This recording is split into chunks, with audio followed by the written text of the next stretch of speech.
Marketing Square. Bienvenue sur Marketing Square, le rendez-vous du gros marketing. Le gros, c'est un marketing qui sort des clous, qui se réinvente, qui se renouvelle. C'est aussi un mindset qui repose sur l'envie de se dépasser, de se détacher de ses opinions une bonne fois pour toutes et d'apprendre en continu. Si tu te reconnais dans cette description, que tu sois débutant ou expert, abonne-toi. Ce podcast va devenir ton meilleur allié. Ce podcast est rendu possible par Refer, une application qui te permet de créer des mises en relation faciles au sein de ton réseau. La mise en relation, c'est le moyen le plus efficace d'aller trouver des nouveaux clients, rencontrer un partenaire idéal, recruter ton futur talent ou bien tout simplement networker dans ton écosystème. C'est l'application des super connecteurs. On est persuadé que demain, on va pouvoir accélérer nos vies en créant des rencontres 2 fois plus facilement. Rendez-vous à refer.social, refer.social. L'application est disponible gratuitement sur tous les stores. Bonjour à tous et bienvenue dans ce nouvel épisode de Marketing Square. Je retrouve Moni qui est consultant en marketing B2B pour les industriels. Vous avez eu le plaisir de le découvrir dans les épisodes précédents. On a parlé de la segmentation, on a parlé des 10 questions indispensables pour mener son interview client ou utilisateur. Et aujourd'hui, on va parler des 3 piliers qui permettent de définir son positionnement. Salut Moni, maintenant tu connais le podcast, mais je te souhaite quand même la re-bienvenue. Salut Caroline, ravi de vous retrouver sur le podcast. Est-ce que tu peux nous expliquer un peu qu'est-ce qu'on appelle le positionnement, à qui ça s'adresse ? C'est la manière dont tes prospects, tes clients potentiels te voient. Si tu n'as pas travaillé sur ton positionnement, tu as un positionnement par défaut. Donc ça veut dire que tu dois absolument travailler ce positionnement pour envoyer la bonne image et la bonne perception de ta boîte, de ton offre, de ce que tu fais et de pourquoi tu es différent à tes prospects. C'est absolument fondamental, au même titre que la segmentation. Et le positionnement, est-ce que c'est comme le product market fit, c'est un truc qui bouge en permanence ? Est-ce que c'est comme les interviews utilisateurs, une démarche qu'il faut renouveler ? Absolument. Le positionnement va toujours changer, c'est toujours fluide parce que peut-être que tu vas te repositionner par rapport au segment que tu vas adresser, peut-être que ton produit, il va changer ou peut-être que tu vas te rendre compte que tes meilleurs clients, ils t'apprécient pour une fonctionnalité, pour un bénéfice particulier qui est différent de ce qu'il était il y a peut-être 2 mois et demi. Donc oui, c'est fluide. Excellent. Tu vas nous dévoiler du coup les 3 piliers qui permettent de facilement identifier son positionnement. Et vous l'avez compris, c'est valable à tout stade de maturité de votre business. C'est un bon test pour se remettre en jambes en termes de marketing, faire un petit ménage de printemps. Moni, on t'écoute pour le pilier numéro 1. Le pilier numéro 1, c'est la catégorie. Dans quelle catégorie tu veux que ta marque soit classifiée ? Donc tu dois demander à tes clients, tu dois demander aussi à tes équipes, comment est-ce que vous voulez que notre client nous voit ? Et tu peux aussi demander aux clients, comment est-ce que vous nous voyez ? Si vous deviez parler de ce qu'on est à vos amis ou à vos collègues, comment est-ce que vous nous présenteriez ? En gros, la personne, elle doit tout de suite vous classer dans une catégorie. Elle doit savoir ce que vous êtes. Elle doit pas être confuse. Comme ça, vous pouvez rentrer un peu dans sa tête. Donc en fait, le premier pilier du positionnement, la catégorie, c'est aussi ce qu'on appelle dans le jargon le what, c'est-à-dire décrivez votre outil, votre solution, votre produit, votre service, mais on veut savoir ce que vous faites de façon très pragmatique.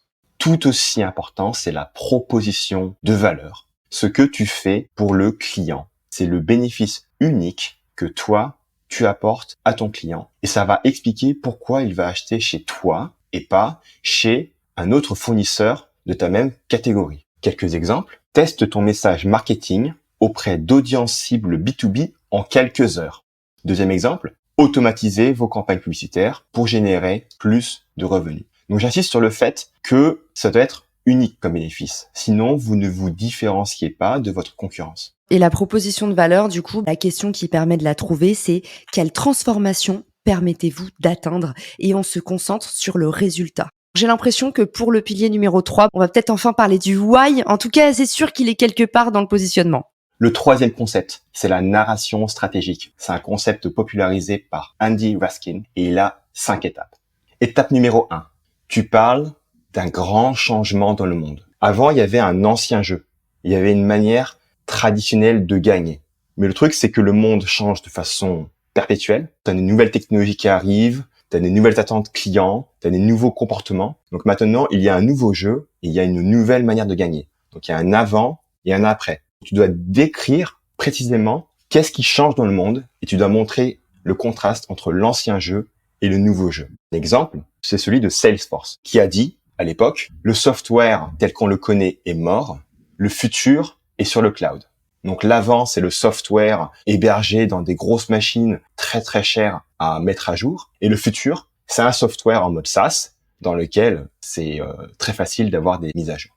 La deuxième étape, c'est tu dois parler des enjeux. Tu dois créer de l'urgence. Tu dois expliquer que les gagnants, ils jouent déjà au nouveau jeu. Du coup, si tu ne joues pas au nouveau jeu et que toi, tu continues tranquillement à jouer à l'ancien jeu, tu vas perdre. Je vais prendre l'exemple de Drift qui a dit « Les entreprises qui embrassent le marketing conversationnel gagneront, alors que les autres, qui restent sur le marketing par formulaire, perdront. » Troisième étape, tu expliques les règles du nouveau jeu. Tu expliques à quoi le nouveau jeu il ressemble. Comment on fait pour gagner dans le nouveau jeu? C'est quoi les règles du nouveau jeu? Exemple de Zuora. Dans l'économie de l'abonnement, vos clients s'attendent à des moments personnalisés, des expériences mémorables et une livraison immédiate. Donc là, Zuora explique que dans le nouveau monde, vos clients ont des nouvelles attentes. Les gens comprennent que s'ils n'arrivent pas à satisfaire ces 3 nouvelles attentes du nouveau jeu, ça va pas marcher pour eux. Maintenant, quatrième étape, où on va enfin parler du produit. Tu vas positionner les caractéristiques de tes produits comme des armes magiques pour vaincre les obstacles du nouveau jeu. Donc c'est là que tu as introduit ton offre. Ton prospect, c'est Luke Skywalker. Ton entreprise, c'est Obi-Wan Kenobi. Ton produit, c'est le sabre laser pour l'aider à vaincre l'Empire. Donc là, on va prendre l'exemple de Gong. Donne à tes équipes une visibilité sur tous les leads, la performance de l'équipe et les changements du marché. Et enfin, cinquième étape, tu dois montrer des preuves. Tu as bien expliqué à ton prospect qu'il y a un ancien jeu, qu'il y a un nouveau jeu, qu'il faut jouer au nouveau jeu. Voici comment on joue au nouveau jeu. Et en plus, je t'offre un sabre laser pour t'aider à gagner dans ce nouveau jeu. C'est une route qui quand même est pleine d'obstacles. Et ton prospect, il peut se demander, est-ce que tu vas vraiment être capable de l'aider? Donc c'est là que tu vas lui donner un maximum de preuves. Tu lui montres des case studies, c'est des témoignages qui démontrent comment toi, tu as aidé une boîte similaire à ton prospect à gagner dans le nouveau jeu. Merci Moni de nous avoir amené en voyage avec toi. Un rapide récapitulatif pour tous ceux qui ont été attentifs. Les 3 piliers pour définir son positionnement. Le premier, du coup, que tu nous as partagé, la catégorie. C'est un peu le what. Ensuite, c'est la proposition de valeur. Comment vous permettez aux gens d'atteindre une transformation. Et puis enfin, tu nous as fait voyager au travers le why, la narration stratégique, et tu nous as proposé les 5 étapes décrites par Andy Raskin, qui nous dit parle d'un changement dans le monde, décrit ses enjeux, explique les nouvelles règles du jeu, positionne les caractéristiques de tes produits. 4e, trouve tes armes magiques. 5e, montre de la preuve à ton client. Merci Moni, c'était un brillant résumé. C'est un petit peu un épisode atelier que tout le monde devrait écouter, une feuille et un stylo à la main. Où est-ce qu'on peut te retrouver pour t'envoyer des petits mots d'amour pour t'écrire en perso? Tout simplement sur LinkedIn. Tu seras là également pour ambiancer le post. Je vous mets le lien dans les ressources de l'épisode. Passez nous faire un coucou. Ça fait toujours plaisir aussi d'avoir vos retours en direct. On adore. Moni, je te dis rendez-vous pour un prochain épisode très vite. Le sujet restera mystérieux. Vous en saurez plus très vite. Abonnez-vous au podcast. À bientôt sur Marketing Square. Ciao! Si cet épisode te plaît, tu peux le partager en me taguant ou lui laisser 5 étoiles sur Apple Podcast.